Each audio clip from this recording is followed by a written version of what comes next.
Барлығыңызға сәлем достар. Бүгін сіздерге қызықты деректер каналы коала жануары туралы мәліметтерді ұсынады. Видеоны қарамас бұрын міндетті түрде каналға тіркелуді ұмытпаңыз. Сонда сіз қазақ тілді каналдың дамуына өз үлесіңізді қосасыз. Коалалар Австралия материгіндегі эвкалипт ормандарында ағаштарда мекендейді. Олардың денесінің ұзындығы 60 сантиметрден басталып 82 сантиметрге дейін барады. Салмағы 16 килограммға дейін жетеді. Атап айтатын болсақ, коала жануары бастапқыда еріншек, маймыл, аю, маймыл тәріздес аю секілді атауларға ие болған. Алайда кейіннен аустралиялық жергілікті халық оларды коала деп атап кеткен. Себебі коала дегеніміз су ішпейтін жануар деген мағынаны білдіреді. Бұл жануар шынында да су ішпей өмір сүреді. Олар өздеріне қажетті су деңгейін эвкалипт деп аталатын жапырақтан алады. Коалалардың 30 тісі болады. Олардың тістері жапырақ шайнауға арналған. Коалалар суды аштық жағдайында ішеді, және олар адамдардан қорықпайды. Тіпті қажет кезде олардан көмек сұрайды. Мысалы, 2009 жылы Аустралия ормандарында ушыққан өрт кезінде коалалар адамдардан су сұрап келген екен. Коалалар қалталы жануарлардың қатарына кіреді, яғни кенгуру жануарының отандасы болып келеді. Коаланың баласы алғашқы 6 айын анасының қалтасында өткізеді. Жаңа туылған коаланың салмағы небәрі 3 грамм мен 5 граммның айналасында болады. Коалалар түнгі баяу қимылды жануар. Коаланың қысқа құйрығы ағашта қозғалмай отыруын қамтамасыз етеді. Алайда сырт жағынан коаланың құйрығы мүлдем байқалмайды. Негізінен коалалар қара, сұр немесе ақ түсті болып келеді. Коалалардың аяқтары өрмелеуге бейімделген, 5 саусақты болып келеді.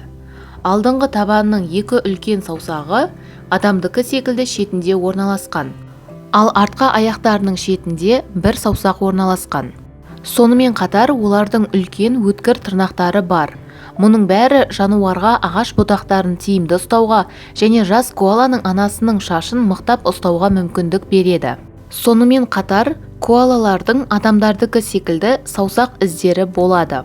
Жас коала туылғаннан кейін анасының қалтасында тұрып сүт ішеді. 30 күннен кейін анасы жас коаланы әдеттегі тағамға баяу үйретеді. Жас коала анасының қалтасынан шыққан соң анасының арқасына ауысады.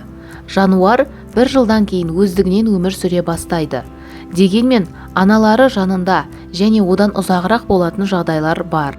Коалалар тәуліктің 20 сағатын ұйықтауға жұмсайды, ал қалған 4 сағатын тамақтануға жұмсайды.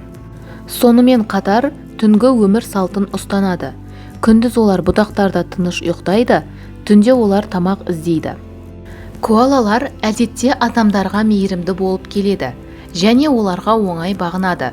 Қазіргі таңда Австралияда көптеген коаличи питомниктері бар. Ол жерде сіз коаланы оңай қолыңызға ұстай аласыз. Бұл жануар баяу қозғалады, алайда бір ағаштан екінші ағашқа жылдам ауыса алады. Сонымен қатар жүзуге қабілетті болып келеді. Коалаларды үй жағдайында асырауға болмайды. Себебі олар эвкалипт жапырақтарымен қоректенеді. Эвкалипт жапырақтары улы болып келеді. Өкінішке орай, олар басқа тамақты сіңіре алмайды.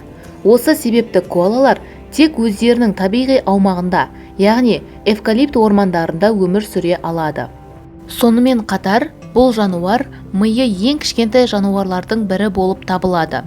Миының салмағы коала салмағының 0,2%-нан аспайды. Бас сүйегінің қалған бөлігі ми омыртқасы сұйықтығымен толтырылған. Міне достар, бүгінге айтар мәліметтеріміз осымен аяқталды. Сіздерге айтылған мәліметтер қызықты болды деп ойлаймыз. Егер де сізге видео ұнаған болса, міндетті түрде каналға тіркеліп, видеоға лайк басуды ұмытпаңыз. Сонда сіз қазақ тілді каналдың дамуына өз үлесіңізді қосасыз.